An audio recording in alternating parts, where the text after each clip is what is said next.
মাঝে মাঝে মনে হয় কিছু অসুখ থাকা হয়তো ভালো। অসুখ থাকলে আমরা সুস্থ হওয়ার লড়াই করি, জীবনের তাগিদ অনুভব করি। অসুখ আমাদের লড়তে শেখায়, অর্জন করতে শেখায়। অসুখ না থাকলে আমরা অমৃতভোগী, সুখী দেবতা হয়ে যাই, লড়াই করতে ভুলে যাই।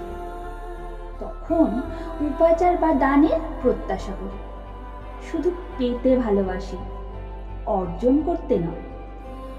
অর্জিত বস্তুর ওপর যে টান বা অধিকার বোধ থাকে, তার অন্য কোনো কিছুতে থাকে না। অসুখী মানুষের পাবার আকাঙ্ক্ষা থাকে, সুখী মানুষের তা থাকে না।